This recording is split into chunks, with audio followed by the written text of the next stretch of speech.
Muy buenos días. Hola a todos. Muchísimas gracias por conectarse al webinar Legado Asegurado. Disculpen el tiempo, dimos este tiempo de espera para que muchos más se pudieran conectar. Me presento, mi nombre es Paola Andrea Serrano Romero, directora comercial de PKF Cabrera. Antes de empezar, quiero contarles quiénes somos y cómo podemos soportarlos. ¿Quién es PKF?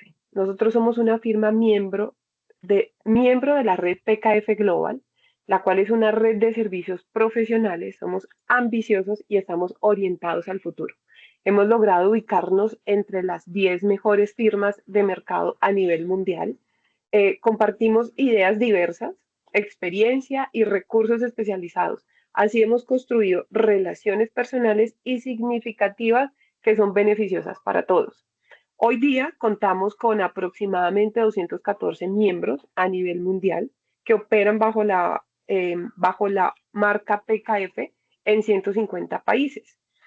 Y estos 150 países están ubicados en las 150 perdónenme, en 5 regiones aproximadamente, con 21.000 colaboradores profesionales unidos en todo el mundo.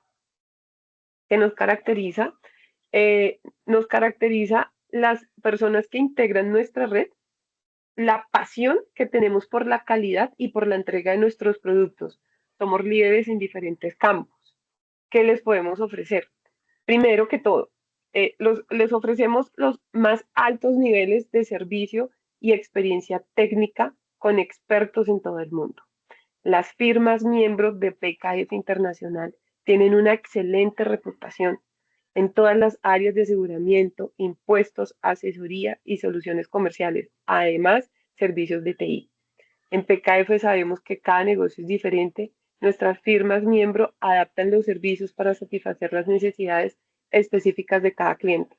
Si su compañía es del sector agrícola, tenemos el personal experto para cubrir esas necesidades. Si sus necesidades son de aseguramiento, de tecnología, de impuestos, de asesoría legal, ahí estamos nosotros para poderlo soportar. Por ejemplo, acá en PKF contamos con diferentes servicios. Contamos con servicios de auditoría, aseguramiento, revisoría fiscal. Recuerden que ahorita todas las revisorías fiscales se actualizan en 31 de marzo del año siguiente. Ahí estamos nosotros para brindarles ese aseguramiento que ustedes necesitan. Auditoría externa, auditoría de procedimientos acordados, auditoría forense y todo ese tipo de auditorías, todo ese tipo de requerimientos que les pueden hacer a ustedes desde la casa matriz, si están ubicados en otros países o directamente acá en Colombia.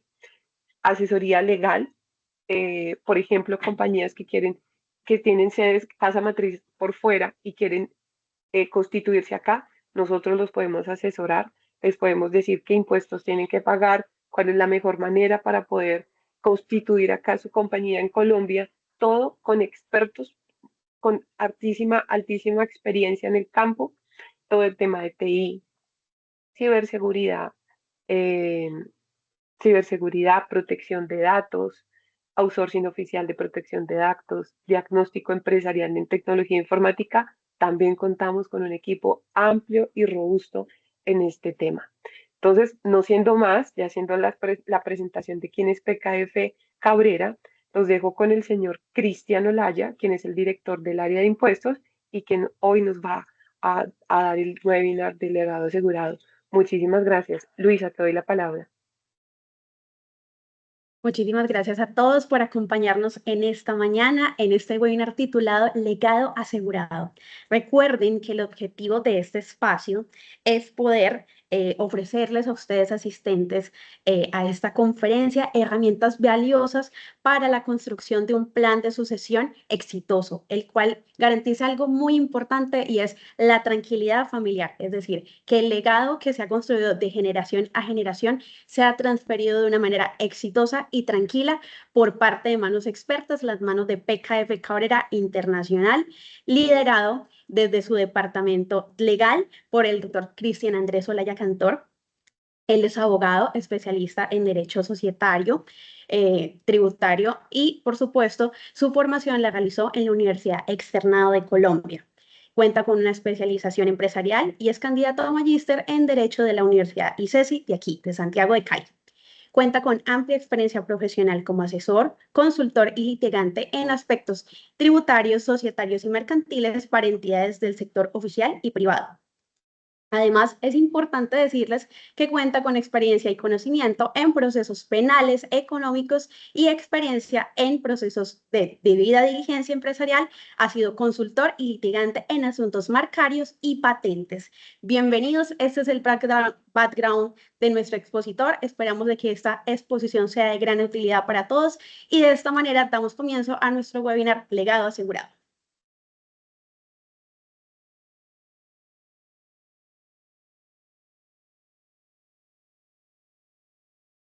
Recuerden que la exposición a la cual ustedes tendrán acceso a partir de este momento será enviada vía correo electrónico junto con las memorias, es decir, la grabación de esta sesión. Muy buenos días para todos. Luisa, ¿me confirmas si me escuchan todos? Sí, te escuchamos, Cristian.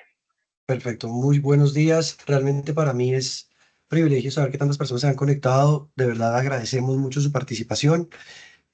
Así que esperamos que en estos breves minutos podamos tener una reflexión sobre qué es exactamente la protección patrimonial como primera medida. También vamos a conocer de qué trata ese temita de sucesión corporativa y algo que nos importa a todos. Realmente esto es de un interés general como ciudadanos y contribuyentes. Cómo conociendo estas dos estrategias jurídicas podemos optimizar la carga fiscal.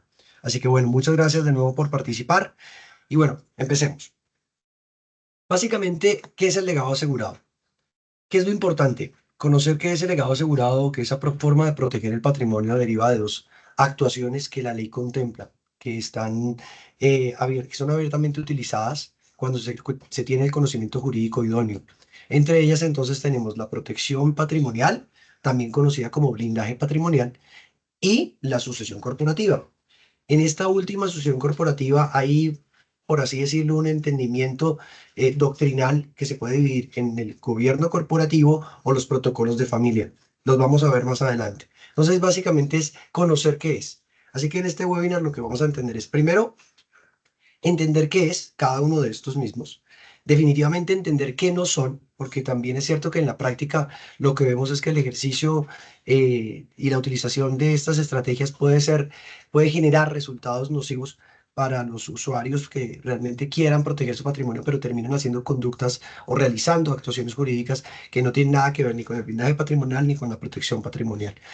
También vamos a conocer esas estrategias que nos van a ayudar para determinar efectivamente cómo podemos enriquecer y qué es realmente la protección patrimonial y la sucesión corporativa.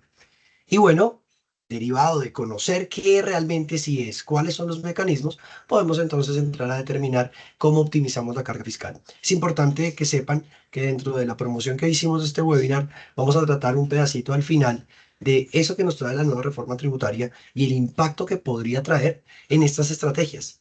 Entonces, ya podrán ustedes, conociendo de manera muy práctica para qué sirve, qué son, para qué sirve cada una, podemos determinar con ese conocimiento qué tan buena es esa reforma para estos planes que evidentemente están diseñados es para que todos nosotros, los que son padres, los que son hijos y tienen empresas, las personas que pensamos en la familia en general, podamos proteger nuestros bienes, ¿ok?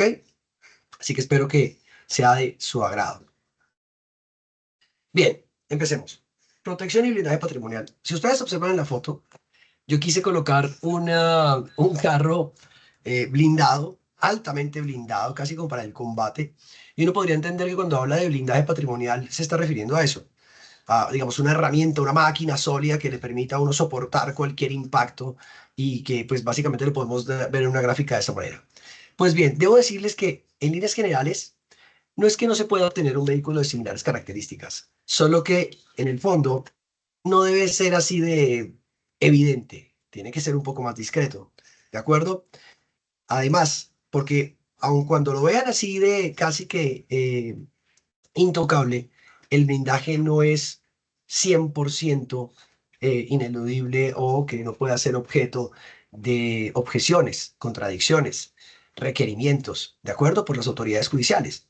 Porque finalmente recordemos o que todo esto está determinado a que alguien va a buscar cómo poderse garantizar un pago cómo poder hacer que una obligación se vuelva exigible, cómo poder teóricamente, pues de pronto ejercer cierta presión para buscar conciliaciones forzosas, etcétera, etcétera, que lo vamos a ver más adelante. Entonces quise representarlo en esta gráfica, más adelante van a entender, esto es lo que probablemente la mente nos lleve a pensar, ¿qué es esto? ¿De acuerdo? Más adelante van a ver en qué debe convertirse esta idea. Bien, ahora bien, esta es la realidad.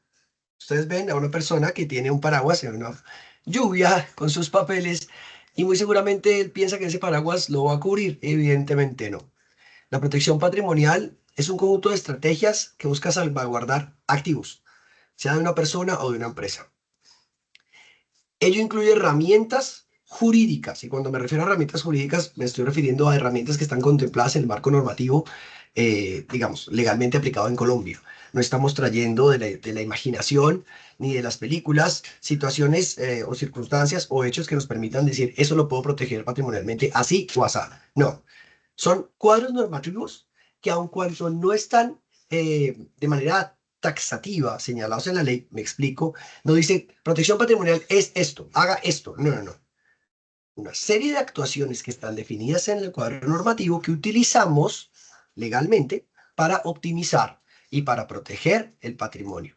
Ojo, importante es que esta protección patrimonial tiene dos componentes de resultado. Uno, la protección, el blindaje. Y dos, la optimización. Y esa optimización es de dos vías, la fiscal y la financiera. ¿De acuerdo? Entre más yo pueda tener protegido un patrimonio de manera sólida, tranquila, y menos yo tenga que estar moviéndolo para buscar, por así decirlo, resguardo ante la lluvia, pues yo voy a tener, consecuencia, menos carga fiscal y menos carga financiera. Básicamente, conociendo esto, ¿qué no es en sí la protección patrimonial? El blindaje patrimonial no es básicamente un mecanismo de simulación o de insolvencia. O sea, no estamos buscando la manera, por favor, para que nos quede claro, no estamos buscando la manera de eludir responsabilidades. No. Lo que ocurre es que aunque no queramos, nosotros como seres humanos, como ciudadanos, como contribuyentes, como parte de una sociedad, todos, desde la persona que está hablando, todas las personas que me están escuchando y todas las personas que componen la raza humana, están expuestas a situaciones jurídicas legalmente exigibles. Más adelante lo vamos a ver. Así lo tengamos planeado o no. Seamos las personas más juiciosas, ordenadas, rigurosas, cumplidoras de la ley, en algún punto de nuestra vida seremos llamados, convocados, solicitados, sea a conciliar o a responder. Vuelvo, insisto, lo querramos o no. Entonces, básicamente, entendiendo ese panorama de que todos somos susceptibles, pues básicamente no podemos entender que la protección es para eludir esa responsabilidad. No, eso no es la protección patrimonial. No es simular, no es hacer trampa. ¿De acuerdo? Partamos de la base que es eso. Así que toda sugerencia legal que tienda a, de manera fácil, decir que hay que traspasar activos y simular, pues usted entenderá que eso ya no es una protección patrimonial. ¿Para qué sirve? Lo había dicho anteriormente. La estrategia legal permite optimizar financieramente y tributariamente la protección de sus bienes con los menores movimientos posibles. Básicamente sirve para eso. Incluye herramientas como, lo vamos a ver, fideicomisos, planeación sucesoral, y todas buscan determinar eso que estamos hablando, la optimización fiscal y la financiera. ¿Cómo mitiga riesgos?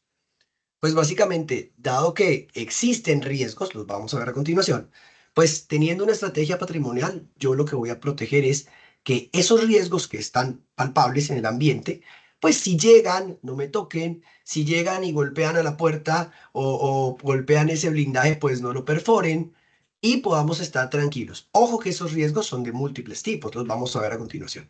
¿Y cómo se ejecuta? La ley colombiana plantea tres especialidades concretas. Pero pueden haber más. Por ejemplo, el derecho administrativo también contempla una posibilidad de protección patrimonial. Pero en este caso, que le queremos dar un énfasis al contenido civil, comercial y tributario, diremos que las especialidades del Código Civil, Código Comercio, ICO y Estatuto Tributario plantean taxativamente la forma en la cual nosotros obtendremos protección patrimonial, optimizando así la carga fiscal y el valor financiero tanto de nuestros bienes como de los movimientos que desarrollamos para protegerlos. Bien, empecemos con algo básico. Entonces ya medianamente sabemos qué es y qué definitivamente no es. ¿Dónde se origina? Se origina de la existencia de las relaciones sociales, las relaciones parentales y aquellas que produzcan efectos jurídicos. Yo había colocado, por ejemplo, acá ustedes lo pueden ver, matrimonio, parentesco, en familia y negocios jurídicos, adquisición de bienes. Pero hay una multiplicidad de formas que originan un patrimonio que hay que proteger. Entonces, por ejemplo, cuando mencionábamos el matrimonio, es que cuando yo, por ejemplo, tengo una sociedad conyugal, yo, aparte de tener una sociedad, tengo unos efectos jurídicos que estoy adquiriendo y unas cargas de responsabilidad jurídica que intrínsecamente trae aquel acto. Cuando yo compro una casa, no solamente estoy adquiriendo un bien, sino que estoy desarrollando un negocio jurídico que trae consigo una carga de responsabilidad, que determinan las tres tipos de obligaciones que tenemos en Colombia: dar, hacer o no hacer.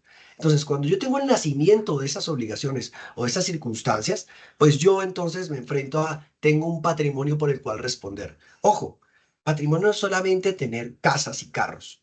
Partamos de ese hecho.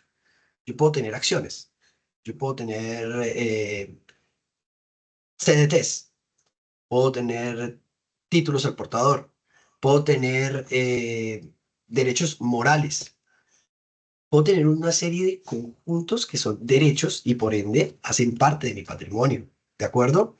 ¿Y yo puedo proteger cada uno de ellos? Sí. Utilizando los mecanismos correctos, sí. Pero entonces partamos de la base que no solamente hablamos de bienes. Y esto es importante. ¿Cuáles son las amenazas? Ustedes ven en pantalla algunas definiciones como la responsabilidad contractual, las demandas, la solidaridad, medidas cautelares, embargos, etcétera. Estas son amenazas diarias.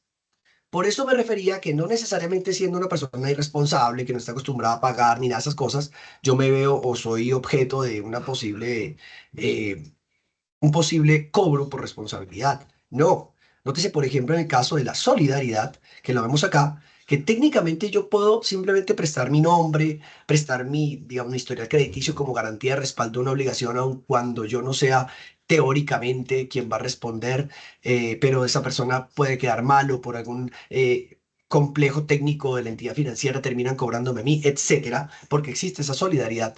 Ahí ustedes me darán la razón cuando digo que en algún punto, querramos o no, vamos a tener que responder siempre, en algún punto. Entonces, para eso es la protección patrimonial, para que de manera preventiva y no necesariamente reactiva, yo pueda proteger los bienes que yo he construido, lo que yo he tenido en mi historia y en mi vida. Entonces, esto que ustedes ven acá son algunos ejemplos de las amenazas que diariamente se exponen, no necesariamente por hacer negocios, por firmar pagarés, no, esto es así. Por ejemplo, en el caso de la responsabilidad civil extracontractual, pues los que manejamos sabemos que salimos en un vehículo y si nos estrellamos genera una responsabilidad extracontractual. Ah, ok, hay un seguro, sí, pero para los que no lo tienen, genera una responsabilidad civil extracontractual. ¿De acuerdo? Entonces siempre estamos expuestos a esas amenazas. Como siempre estamos expuestos y siempre salimos a la calle y siempre realizamos actuaciones jurídicas, muy seguramente lo que tenemos que hacer ahora es buscar blindarnos hacia el futuro. Bueno, teniendo claro los orígenes, las amenazas y las soluciones. Las actuaciones jurídicas están consagradas, como lo habíamos dicho, en el Código Civil, en el Código de Comercio y en el Estatuto Tributario. Vamos a conocer entonces cada una de ellas. Algunas de las más relevantes, porque, digamos, exponer en menos de 40 minutos protección patrimonial es casi imposible, pero la idea es que ustedes tengan un acercamiento y salgan de acá sabiendo qué es, cómo lo pueden hacer y que en PKF Cabrera evidentemente cuentan con un departamento legal que presta ese servicio. Muy bien, en la especialidad civil que encontramos: testamento, donaciones, partición del patrimonio en vida, derecho de usufructo, fideicomisos y las afectaciones. ¿Qué son estas cosas que estoy señalando acá? Son actuaciones jurídicas definidas en la ley que nos permiten generar transferencias de dominio o nos permiten prometer y destinar nuestros bienes y patrimonio en favor de un tercero, de un beneficiario, como ustedes quieran. La figura testamentaria, claramente y abiertamente aplicada en procesos de familia, nos permite planear de manera correcta, tranquila, evitándole a una familia el verse inmerso en un proceso de sucesión de tipo judicial y todas las complejidades que esto contiene, tanto en pérdida de tiempo como en dinero. Esto es un aspecto sumamente importante, más adelante lo vamos a ver cuando hablemos de lo que trae la reforma tributaria, porque planear esto a tiempo puede generar un ahorro significativo en las finanzas de una familia. Es muy triste ver cómo una familia en menos de 2 generaciones le puede dejar perfectamente un poco más del 40% de su construcción financiera y su dinero y su patrimonio en favor del Estado pagando impuestos de ganancia ocasional. Muy bien, pero me interesa que hablemos de unas que hoy en día están muy en boga. Muchos colegas hablan mucho del derecho de usufructo por cuanto, o por vía, perdón, de la venta de la nuda propiedad y del fideicomiso. Estas dos figuras que estamos viendo acá constituyen un mecanismo de protección patrimonial y lo voy a explicar.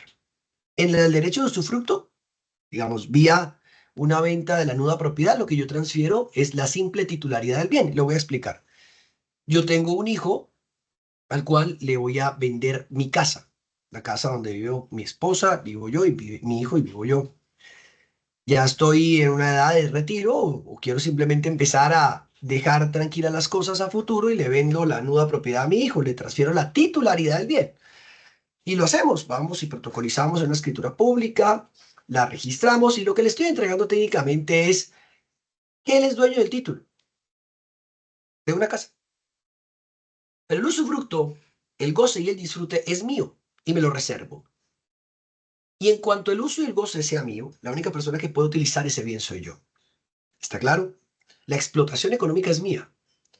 Entonces se utiliza mucho como una figura en la cual yo puedo obtener dos ventajas. La primera, una forma en la cual yo ya puedo entregar vía promesa, ¿no? De manera anticipada, cuál va a ser el destino de ese bien inmueble.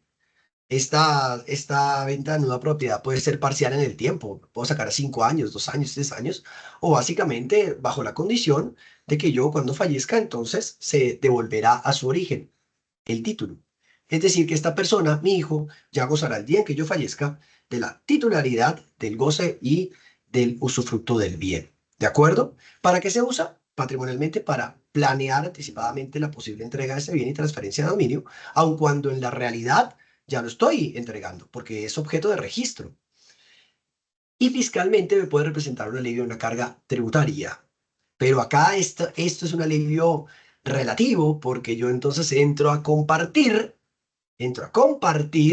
esas obligaciones fiscales con un tercero, que en este caso sería mi hijo. Así que la optimización fiscal ahí no es propiamente un ahorro, sino tal vez una compensación por cuanto tenemos dos personas, una que es la dueña y otra que recibe. ¿De acuerdo? El fideicomiso, y me voy a centrar en este, consagrado en el artículo 794 del Código Civil, que nos dice, fue diseñado como una especie de garante de una promesa en la cual yo planteo una condición que cuando se cumpla, lo único que va a pasar es que se transfiere el bien. Ejemplo, mismo ejemplo con mi hijo. Yo ya no le voy a vender la nueva propiedad, sino que constituye un fideicomiso. Tengo una casa, se la entrego a mi hijo en fideicomiso, constituyo el fideicomiso y básicamente, ¿qué le digo? Cuando se cumpla una condición, cualquiera, lo que yo voy a hacer o lo que va a pasar es que esa casa efectivamente se le va a trasladar a usted. ¿Hasta cuándo se cumpla la condición? Pero el predio, más que el predio, la titularidad, el usufructo del mismo, es mío. Es decir, no existe transferencia de dominio. Aun cuando se inscriba en la Oficina de Registros e Instrumentos Públicos, no existe tradición. ¿Por qué? Porque yo no le estoy entregando el bien en este momento, porque la condición no se ha cumplido. Y la condición normalmente la utilizamos siempre bajo la figura de la muerte. Cuando la persona fallece, entonces se le traslada porque ya estaba prometida teóricamente. Pero no necesariamente tiene que ser la muerte. En el momento en el cual usted tenga 25 años, tenga una carrera y un posgrado, le entregaré este fideicomiso. ¿Se cumple la condición? Perfecto. Se le entrega. ¿Es una figura de protección patrimonial? Sí.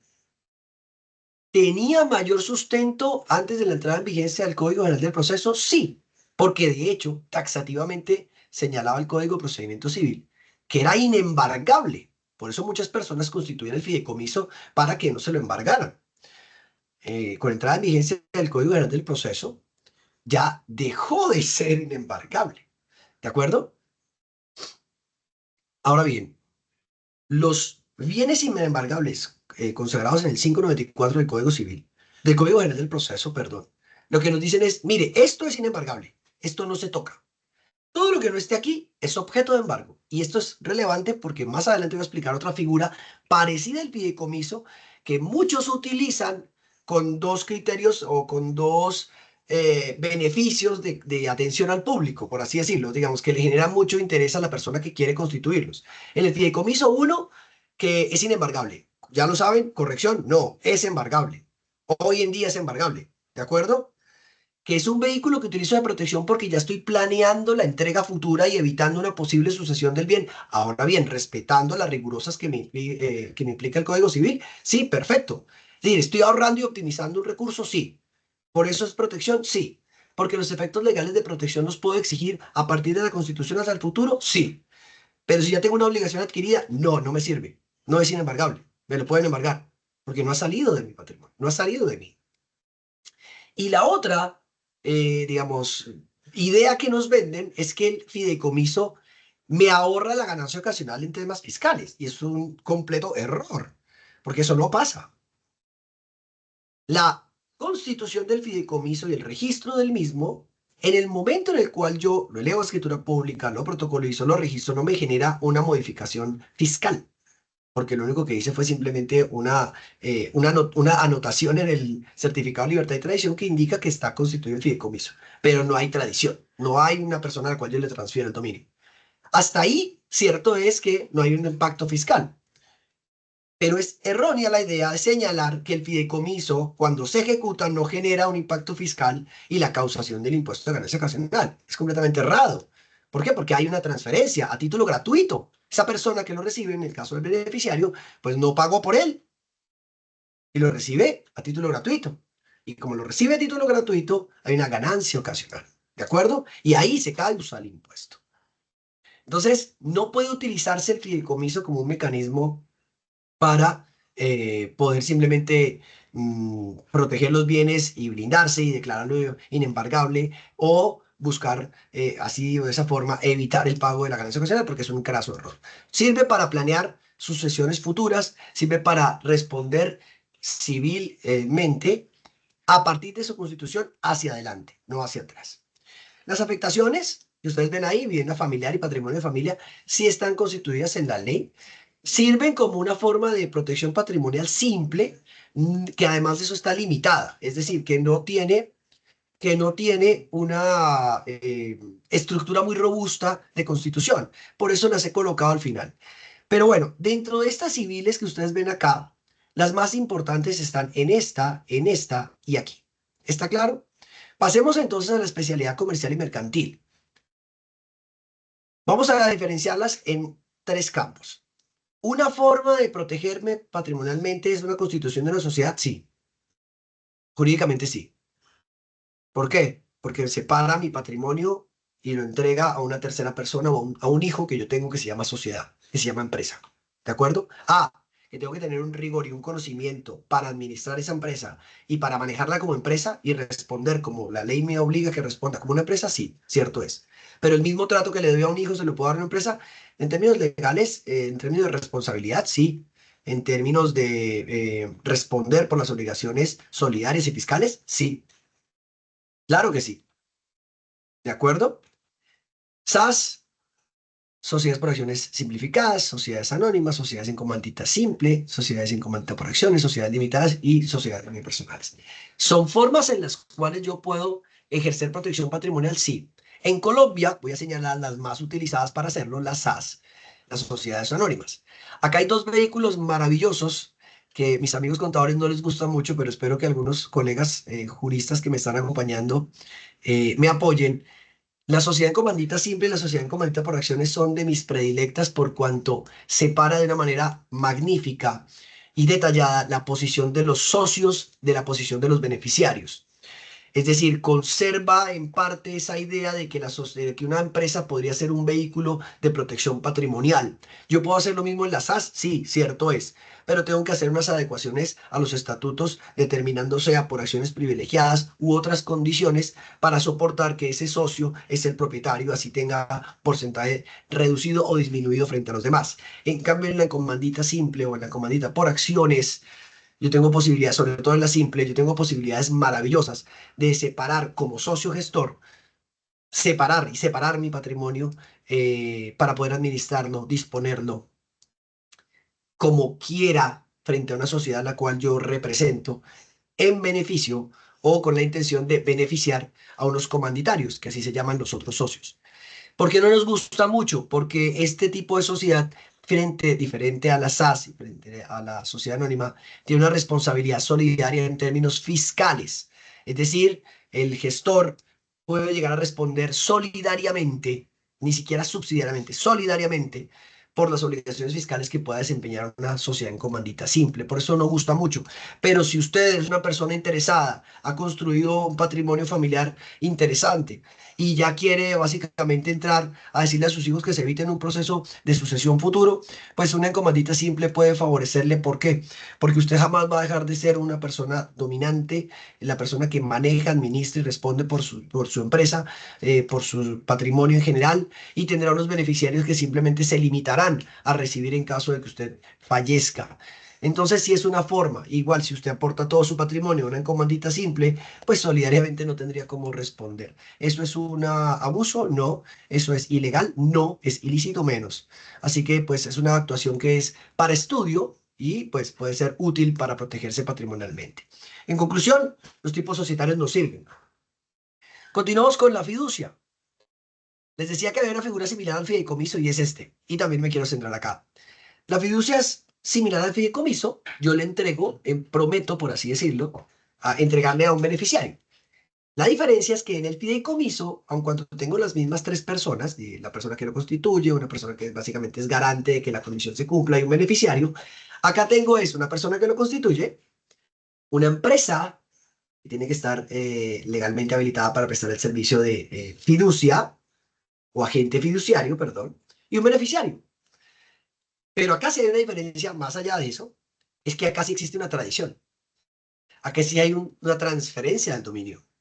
Acá la inscripción no solamente es para decir que hay una persona a la cual se va a beneficiar a futuro, no.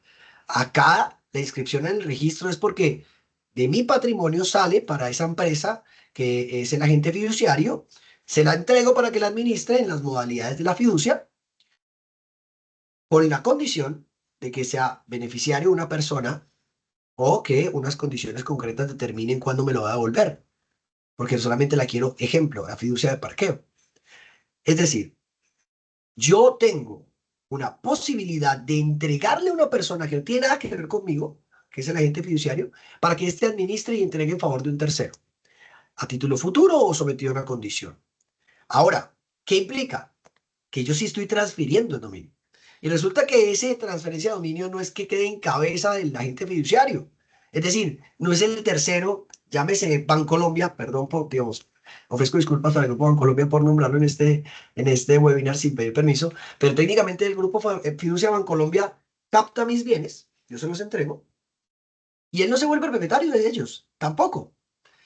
Ni tengo la titularidad yo, porque lo entregué, ni es el titular él que me lo recibe, sino que se crea un tercer elemento que se llama patrimonio autónomo. Y ese patrimonio autónomo es una figura en la cual ahí va a quedar resguardado ese bien o ese patrimonio. Esto que yo le entregué a Bancolombia va a quedar ahí. Y puede tener personalidad jurídica, va a tener personalidad jurídica y va a responder por sí, o dependiendo de las condiciones de la fiducia, yo respondo por esos bienes fiscalmente, o con las utilidades él mismo responde, pero técnicamente ni es mío en la titularidad porque lo entregué, ni es de Bancolombia que me lo recibió, sino que es del patrimonio autónomo. Hasta el año 2021, eh, esta figura era utilizada porque se entendía que al no ser el titular, yo no podía ser objeto de embargos si yo fuese requerido en esas amenazas que vimos. Entonces yo constituía una fiducia, tenía mis bienes en la fiducia y alguien buscaba embargarme. Como no estaba a nombre mío, no podía hacerlo. Pero la Corte Suprema de Justicia en la Sala Civil ha determinado que esta figura no puede ser utilizada, ¿se acuerdan cuando yo decía que no es? Para eludir o evadir responsabilidades. Por eso hablamos de la primacía o del principio de la temporalidad en el derecho, primero en el tiempo, primero en la ley. Y acá es importante resaltar que la fiducia mercantil es inembargable solo cuando aquella se ha constituido antes de adquirir la obligación. cuando la fiducia mercantil, aun cuando los bienes no sean ni de objeto de garantía real, ni de garantía mobiliaria, o de prenda inmobiliaria, no.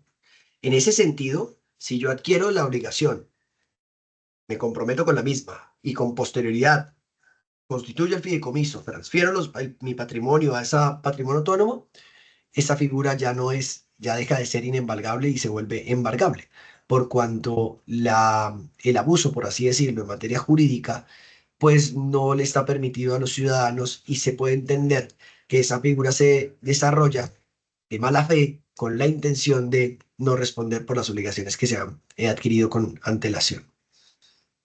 Por eso esta figura solamente, al igual que el fideicomiso, tiene efectos civiles de protección patrimonial hacia adelante. Se constituye y hacia adelante entonces nos puede servir.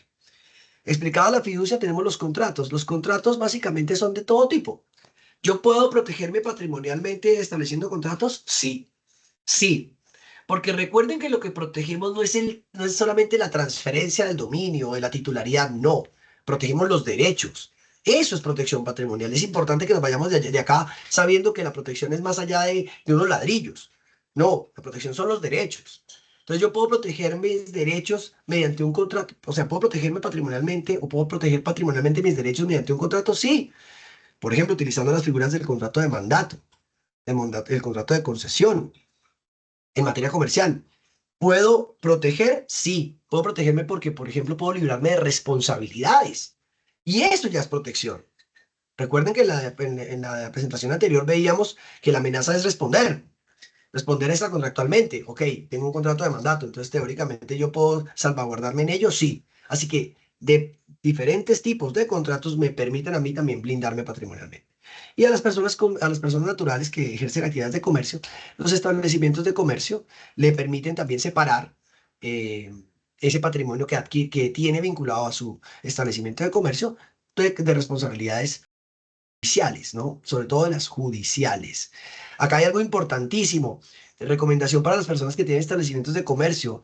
El régimen marcario en Colombia ha estimado que usted tiene la posibilidad de proteger y darle mayor peso financiero a su establecimiento de comercio cuando usted tiene un registro de marca, digamos, con resolución emitido por la SIC. Esto es importantísimo porque esto hace parte de una forma de protegerse patrimonialmente. Insisto, protegerse patrimonialmente, más allá de estas figuras, es tener la garantía de que sus derechos sean respetados. ¿Está claro? Cuando usted tiene un establecimiento de comercio y simplemente se limita a tener una matrícula mercantil con un nombre, que es la razón social, eso no es una marca. Tener una marca registrada es una forma de protegerse patrimonialmente. Y bueno, la especialidad tributaria que nos da, los efectos fiscales de todo lo que yo he hablado acá, de la actuación civil de acuerdo a su título, porque es gratuito y oneroso. Por ejemplo, en el título de gratuidad tenemos al fideicomiso y en el oneroso, teóricamente, la venta de la nueva propiedad. Y las afectaciones en cuanto a lo comercial, ya sabemos que existen diferentes tipos de fiducia, los cuales me determinan quién va a pagar y quién asume los cargos fiscales de ella. Y también una protección aplicable a esas entidades, a las entidades que son con ánimo de lucro, que son las empresas que vimos aquí, y también aquellas conocidas como las ESAL, entidades sin ánimo de lucro. Bien, esto es importante, lo vamos a ver súper rápido.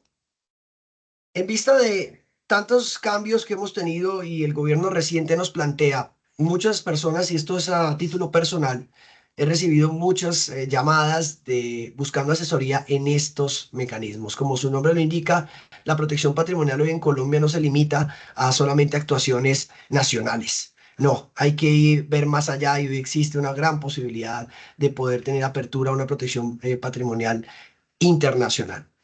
Entre ellos voy a decirles básicamente los más interesantes y los que con mayor frecuencia utilizamos: las sociedades de negocios internacionales, sociedades de protección para inversión, los famosos trust del derecho anglosajón, fundaciones de interés privado y las pólizas de seguro.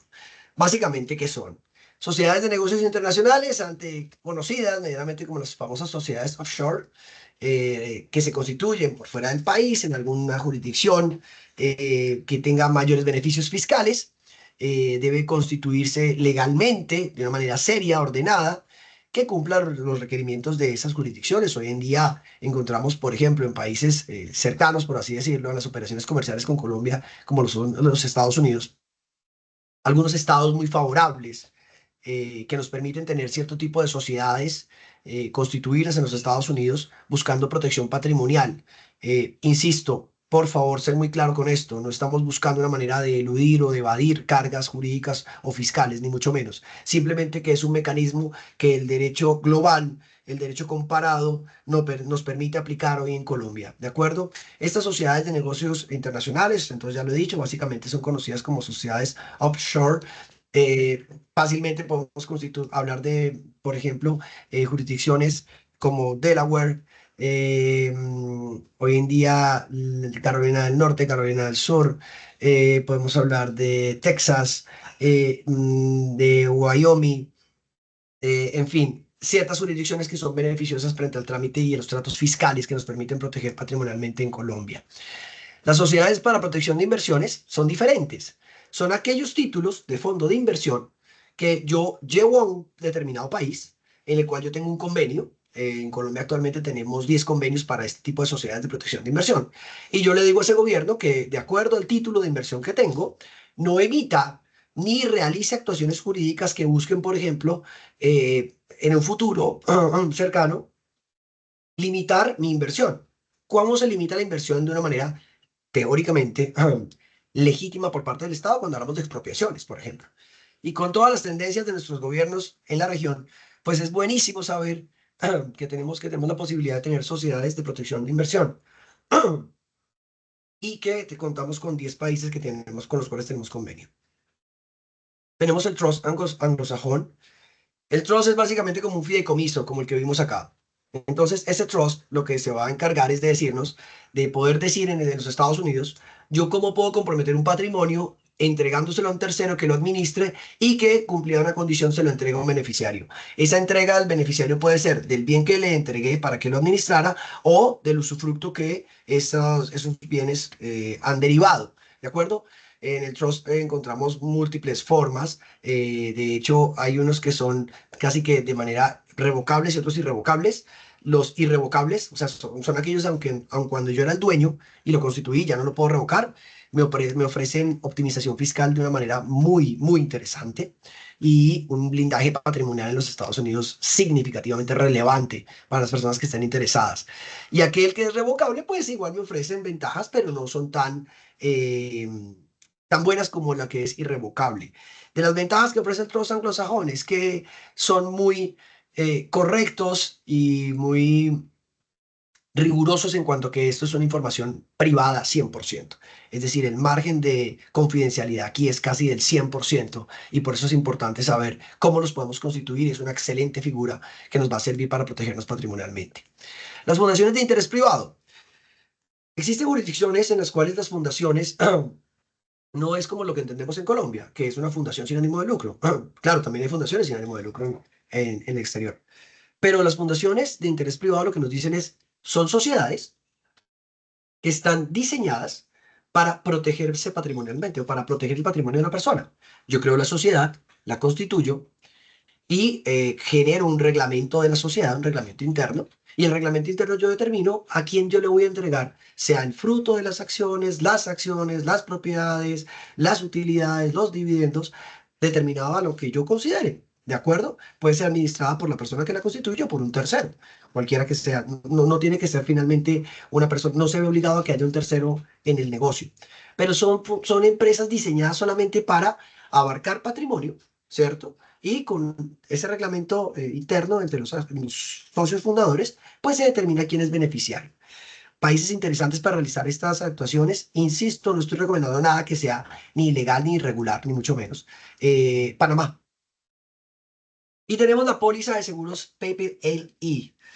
Básicamente son de dos tipos. La póliza que nos asegura la vida, teóricamente una póliza de seguros de vida, en la cual yo le puedo estimar a esa agencia de seguros a quien deseo que se le entregue esos derechos, pero también tengo una póliza de seguros estimada sobre el patrimonio. Hablamos de los bienes muebles o inmuebles, en los cuales yo también le puedo, sobre una póliza de seguros, entregar a un beneficiario concreto. Esto que estamos viendo acá es de vital importancia, por ejemplo, en los Estados Unidos. ¿Por qué? porque como ustedes saben, los Estados Unidos, si yo no tengo ninguno de estos mecanismos y yo, por ejemplo, fallezco y soy ciudadano, digamos, ciudadano americano, tengo propiedades en los Estados Unidos, muy seguramente si no tengo nada acá constituido, ese proceso va a entrar a un proceso de sucesión y será un juez de la corte el que determine finalmente en cabeza de quién van a recaer esos derechos. ¿De acuerdo? Así que para las personas que sean residentes en Colombia y que tengan operaciones en los Estados Unidos o que quieren realizar operaciones en los Estados Unidos, perfectamente nos pueden convocar para que los asesoremos en esta clase de operaciones. La regulación en Colombia, pues sí, claro, contempla que estas operaciones están reguladas, porque todo depende del propósito de la estructuración. Les decía, la idea no es eludir ni evadir. Tenemos que tener en cuenta en temas fiscales la nacionalidad de residencia fiscal para temas de tratados de doble imposición. La localización de los bienes es sumamente relevante. Muy seguramente para los Estados Unidos tendrán que estar en los Estados Unidos. Las jurisdicciones que ya les había explicado y obviamente todo lo regulado por la OCDE. Terminamos ahí, pasamos de manera muy rápida a las sucesiones corporativas. Amigos que están conmigo y gracias por venir en serio, lo siguiente, una asociación corporativa, ¿qué es? Es la forma en la cual lo que yo hice como empresa, lo que yo constituí como legado, como construcción empresarial, yo tengo a quien dejárselo. ¿De acuerdo? Ya no estoy hablando de solamente cómo protegerlo porque quizá ya lo protegí. Ahora, ok, si ya estoy a puertas de entregarlo o debo entregarlo o ya definitivamente tengo unos hijos mayores que pueden encargarse y quiero que lo hagan de manera tranquila y que además no solamente es la entrega, puedan continuar en el tiempo, pues yo tengo que hacer una sucesión corporativa y lo más recomendable es que aproveche el marco legal colombiano para hacerlo. En la misma lógica, ¿qué no es?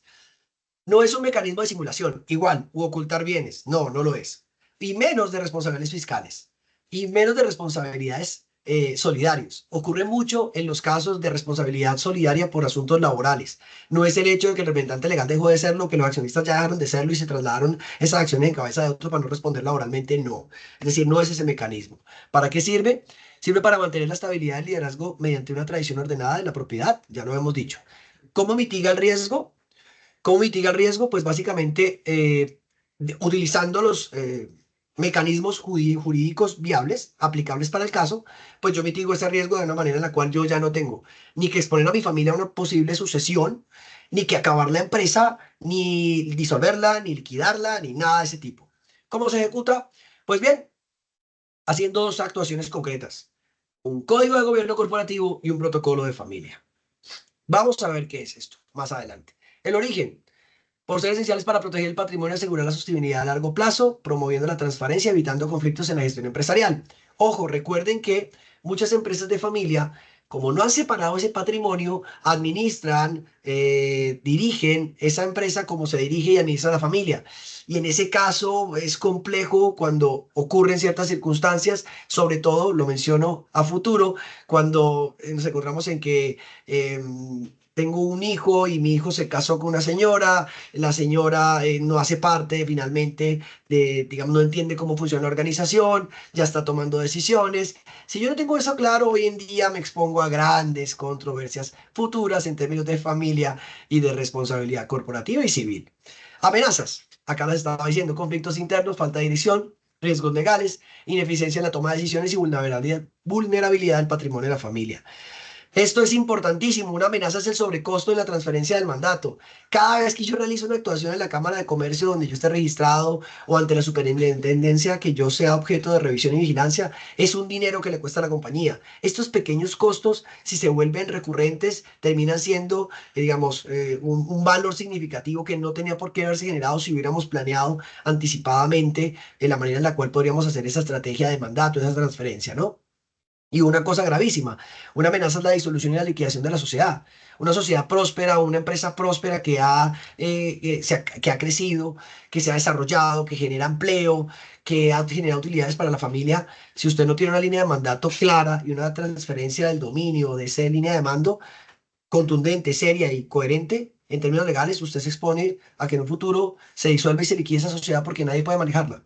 Soluciones. Actuaciones jurídicas consagradas en lo mismo civil, comercial y tributario. Vamos a ver cuáles son entonces. Bien, empecemos por el primero de ellos. Protocolo de familia. ¿Qué es el protocolo en sí mismo? El protocolo es un libro, es un código que usted va a crear. ¿De acuerdo? Usted lo va a crear con las condiciones de su familia, las características de su familia. De hecho, tiene un componente desde lo moral, lo ético y demás que usted puede incorporar como resumen de qué es su familia. Pero lo llamativo del caso es que, bueno, eso que tiene que ver con la empresa, es decir, yo tengo una empresa con mi esposa, sí tengo unos hijos y que tiene que ver el famoso protocolo. Pues bien, es que el protocolo es la posibilidad legal de que ese código que es solo suyo y para su familia, usted establezca cómo, cuándo, dónde cada miembro de la familia va a ser parte de esa sociedad. ¿Cómo lo va a desempeñar? ¿Dónde lo va a desempeñar? ¿Cuándo lo va a desempeñar? Consecuencias legales de desempeñarlo bien, consecuencias legales de desempeñarlo mal. En el Código Civil y no en ningún código se establece cuál es el proceso y cuál es la formalidad. O sea, vuelvo e insisto, protocolo de familia igual a esto, no. Pero la constitución del protocolo sí nos dice técnicamente qué es lo que se tiene. Estrategia de continuidad. ¿Para qué se hace? Pues hombre, para que el patrimonio que construimos hoy pueda prevalecer en el tiempo, la gran, las generaciones futuras que más puedan cobijarse del mismo, ¿de acuerdo? No solamente la de mi hijo, sino también mis nietos, mis bisnietos, etcétera. Tenemos el tipo de empresa a la cual que debemos ser. ¿Qué tipo de empresa queremos ser en el futuro? Pues básicamente una empresa consolidada, pasamos de ser una micro a ser una macro, pasamos a ser una empresa, a una mediana empresa, pasamos de tener 50, 100, 150, 200 empleados. Es decir, ¿qué queremos? ¿A dónde queremos llegar? ¿De acuerdo? La estructura del gobierno. Esta es la estructura del gobierno. La participación de la familia y el patrimonio. Estos tres son fundamentales porque usted en estos tres va a incorporar qué condiciones desea realizar o que se realice para su familia, los miembros de la misma, buscando que el patrimonio familiar se cubra. Quiero decirle que en estos tres usted puede incorporar asuntos tales como lo siguiente. Por ejemplo, usted puede decirle a los miembros de su familia que pertenecen al protocolo de familia que aquel que se vaya a casar firme capitulaciones matrimoniales y aquel que no lo haga tendrá la consecuencia nefasta de no ser parte de ese protocolo de familia. Y si usted todo su patrimonio lo tiene incorporado al protocolo de familia, pues teóricamente yo no estaría muy interesado en salirme de ahí. Es decir, hasta ese nivel usted puede condicionar las actuaciones de su familia. Acá podemos colocar que le entregaremos participación en las acciones o podrá ser parte de la junta directiva de la empresa mi hijo cuando tenga 30 años y tenga un doctorado. ¿Lo puedo colocar? Sí. ¿Quiere pertenecer a la junta directiva? Sí, tenga el doctorado. Es decir, ¿yo puedo llevar a ese extremo? Sí, yo lo puedo condicionar. Y así que me aseguro, uno, el control de la familia, el control de la empresa de familia y el control de que el día que yo ya falte y le pueda entregar a mis hijos, tenga la certeza de que eso podrá continuar por generaciones. Es finalmente eso. Esto viene muy derivado del derecho anglosajón. Ustedes lo saben, empresas internacionales y empresas conocidas a nivel mundial hacen esto hace mucho tiempo. Así que sería bueno que como colombianos y latinos empecemos a desarrollar actividades que nos permitan igualar, por lo menos en esas conductas, a estas empresas y estos comportamientos. Esto es muy derivado del derecho anglosajón de igual forma. Y finalmente, seguridad de los miembros de la familia cuando se deja de ser empresa familiar. Oiga, ya crecimos suficiente, ya esto no puede ser una empresa de la familia, entonces podemos entonces que entregarlo y venderlo. Listo, lo vendimos, perfecto. ¿Y qué pasa con ese capital que adquirimos? Ok, va a ser parte también del protocolo. Vamos a recibir esas utilidades, no lo vamos a reinvertir. Todo esto va a ser parte de un código. Esto es, quiero que me entienda. Físicamente es un manual que hemos creado y que acá creamos, que en ocasiones se puede protocolizar por medio de una escritura pública y donde los miembros de la familia se comprometen a cumplirlo. Es un contrato para todos que garantiza que, que lo que usted ha construido como esa empresa familiar sea protegida y a futuro no tenga sorpresas y terminen administrándose las personas que usted ni conocía o terminen vinculándose a la familia personas que pueden colocar en riesgo todo lo que usted ha construido. ¿Y ahora qué es el Código de Gobierno Corporativo? Es algo similar, pero entonces ya es aplicado directamente a la empresa. En el anterior era para su familia, en este es para la empresa. ¿Qué nos dice? Básicamente es la manera en la cual usted va a dirigir, a liderar y a entregar su corporación, su empresa. Teniendo un código de gobierno corporativo, usted puede tener la certeza que las personas que vayan a ocupar los cargos de alta gerencia o dirección sean las personas que usted estimó calificadas para hacerlo, por medio de un código, de un libro que usted creó. ¿De acuerdo? Teniendo un código de gobierno corporativo, usted puede tener la certeza de tener una junta directiva que lo acompañe de manera idónea, con unas responsabilidades más allá de las derivadas del ejercicio de ser miembro de una junta directiva, consagradas en el Código de Comercio. Teniendo una junta directiva, usted va a tener un esquema mucho más amplio de las operaciones y el modelo de negocio de su compañía. Teniendo un código de gobierno corporativo, usted le va a dar un valor intangible a su compañía el día de mañana si se la planean comprar, porque ya saben cómo funciona, ya saben exactamente qué debe hacer en caso de, cómo debe actuar en caso de, y todo eso está en el gobierno corporativo. ¿Está claro? Por eso es importante que las empresas hoy comprendan que más allá de tener estatutos, que son varios, porque además esos son necesarios, el código de gobierno corporativo les permite tener algo más allá, definirse, individualizarse al punto que esto genera valor en sí mismo. Es un componente que incrementa el avalúo de su empresa.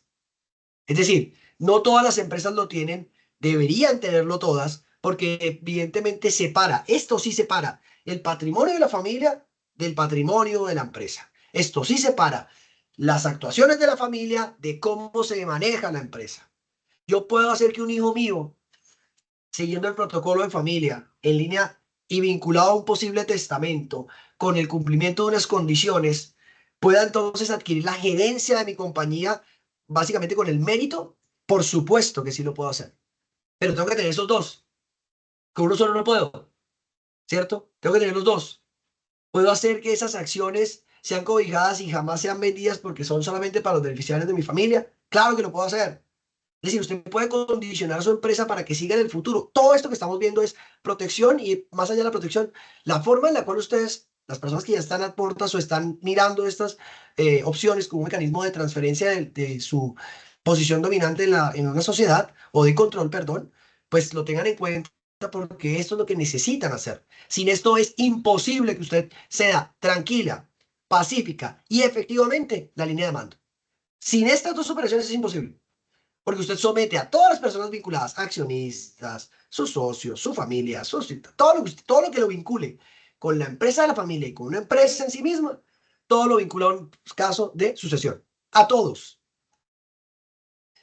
Estructura societaria, tipo societario, organización interna, órganos de decisión y control, gestión patrimonial, riesgos laborales y gestión financiera. Esto que yo estoy leyéndoles en este caso son los 5 componentes obligatorios de un gobierno corporativo. Tiene que tenerlos, todos. De igual forma, me pienso volver, perdón. Estos 6 elementos son lo que constituyen un patrimonio y deben estar así, titulados como lo están viendo acá. Contrario censo se vuelve ineficaz. Muy bien, terminamos y ya entramos a la parte final. La optimización de la estrategia fiscal. Una forma de optimizar es la integración de estos mecanismos, ¿de acuerdo? Cuando logramos desarrollar el ejercicio de estos mecanismos, pues básicamente lo que entendemos y lo que logramos es optimizar la carga fiscal. ¿Por qué? Porque disminuimos costos de transferencia, porque disminuimos la probabilidad de realizar actuaciones de emergencia para salir al saneamiento de obligaciones fiscales y porque evidentemente equilibramos la carga fiscal. ¿Está claro? Es básicamente por eso. Protegernos patrimonialmente y plantear, organizar planes de sucesión corporativa, sí o sí nos generan una optimización fiscal. Ese es un resultado como decir que 5 más 5 es 10. El porcentaje de la optimización, pues no se lo puedo dar, no se lo puedo decir. De hecho, no pensaría que tendría uno que ver caso por caso para poder decir cuál es la estimación de esa optimización. Pero que hay una optimización, sí la hay. Por eso se hace. Esa es la idea. ¿Qué no es? Igual es la misma fórmula. No puede confundirse con las actuaciones en abuso el abuso en materia tributaria. No es la evasión, no es la elusión, porque son componentes que atentan contra el ordenamiento jurídico. ¿De acuerdo? No estamos diciendo que la gente evada la responsabilidad de pago, menos de que la eluda. No. Estamos diciendo que por medio de estructuras legales consagradas en la ley colombiana, usted puede, bueno, y también utilizando tratados internacionales y convenios, usted puede simplemente distribuir su carga fiscal para optimizarse así el pago de los impuestos. Y eso no es indebido ni es ilegal. Partamos de esa base. ¿Para qué sirve? La optimización fiscal maximiza los recursos. Entonces podemos tener mayor dinero para invertir, capitalizar, fondear, comprar, donar, dar en utilidades y dividendos. ¿Cómo mitiga los riesgos? Pues una buena gestión tributaria básicamente lo mitiga evitando sanciones. Y hoy en día, recuerdo, y es menester que yo lo haga, recordemos que ya hoy las implicaciones por las faltas fiscales repetidas en el tema de la declaración de renta pues ya están generando un factor que atenta contra el ordenamiento legal penal colombiano. Entonces eso se denomina básicamente como un delito y puede ser considerado como una figura, una actuación eh, jurídicamente culpable, reprochable. Es decir, señores, pues básicamente nos enfrentamos a que la tendencia nos está diciendo que el no pago de impuestos nos puede llevar a la ley, a la cárcel. Y eso es gravísimo. Entonces ya no solamente es el hecho de las sanciones que me impone la DIAN, sino es la compulsa de copias para que la fiscalía investigue la actuación y determine si existe un presunto punible. Yo entonces llamo la atención a que hoy en día asumamos esta optimización de la carga fiscal como una posibilidad que evidentemente tenemos que saber hacer y no hacerla buscando ni evadir ni eludir. ¿Cómo se ejecuta? Y acá es la respuesta a eso que acabo de decir. Obviamente mediante una estrategia de planeación fiscal, pero es muy importante el manejo de personales y de profesionales que conozcan bien la materia.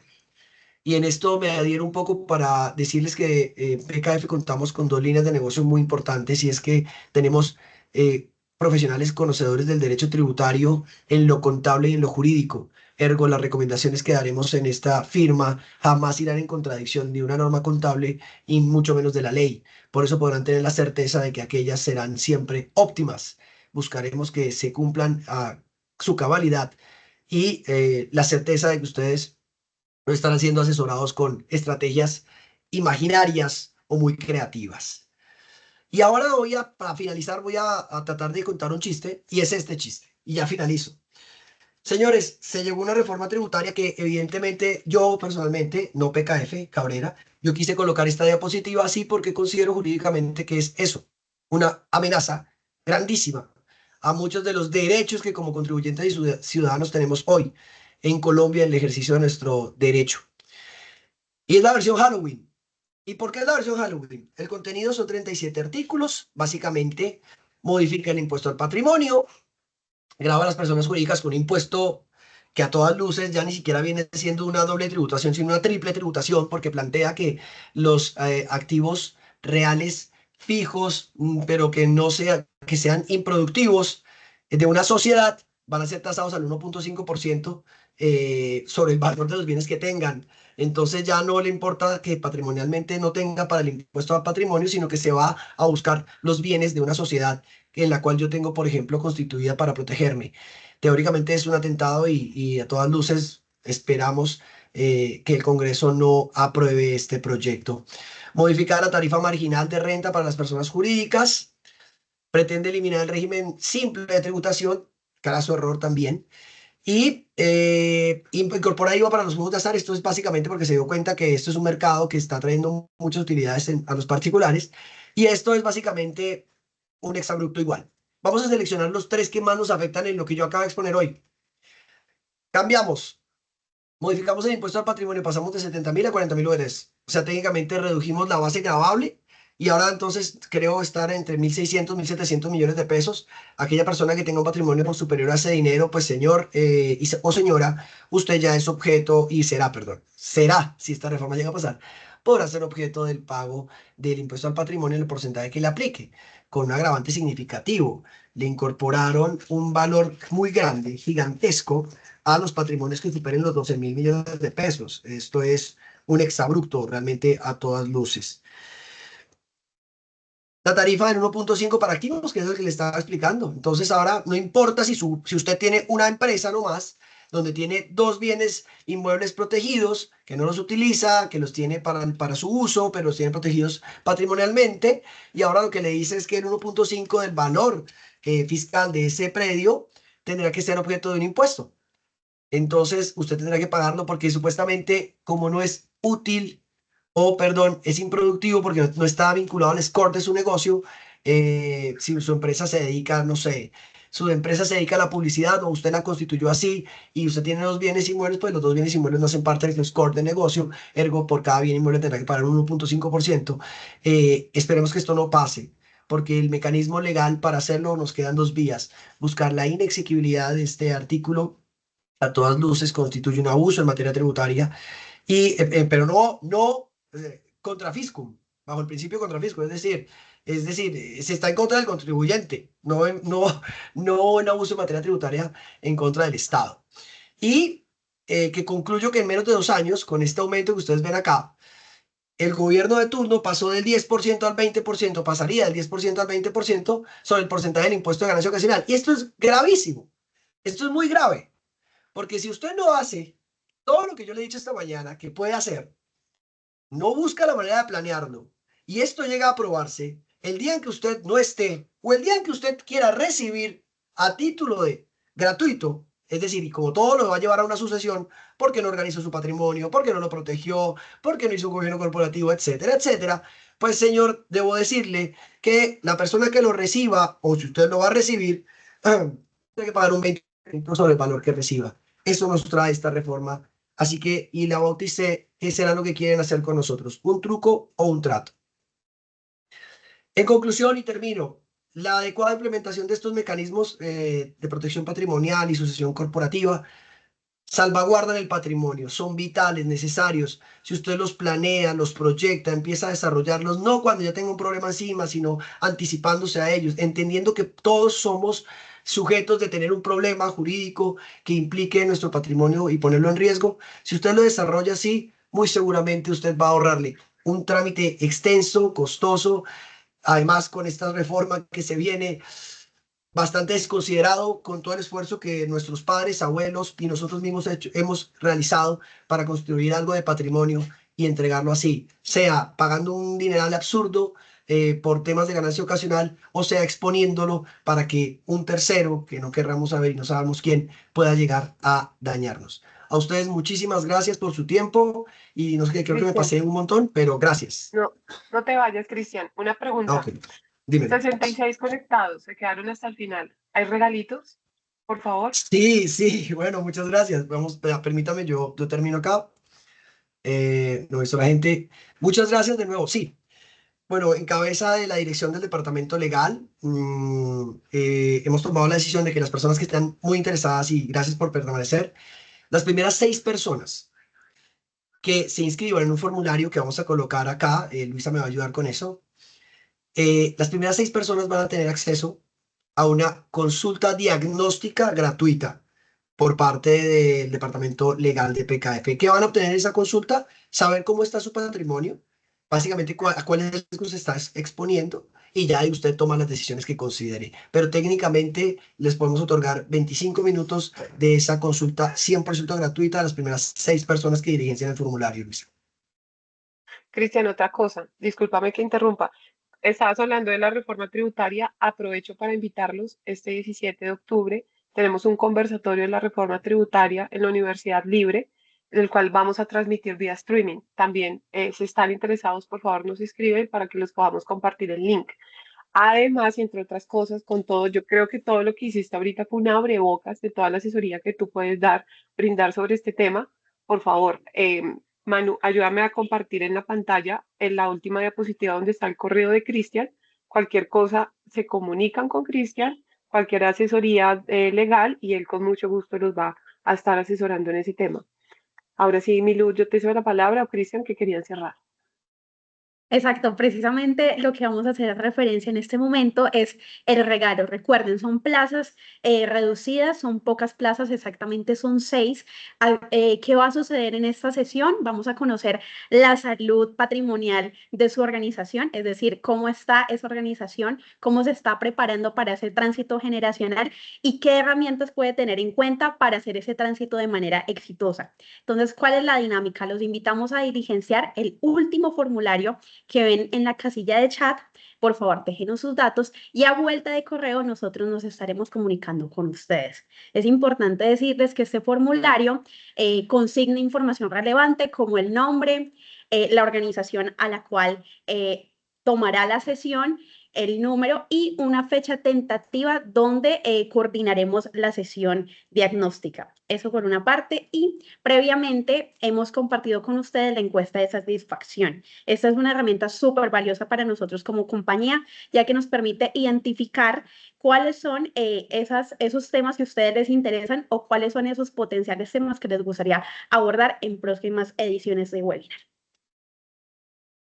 Muchísimas gracias a las personas que nos acompañaron. De verdad, para mí ha sido un placer. Espero haber sido claro. Y bueno, a todo el equipo de medios, a toda la gerencia administrativa, a todo PKF, muchísimas gracias por el apoyo. Y bueno, para la próxima, los esperamos.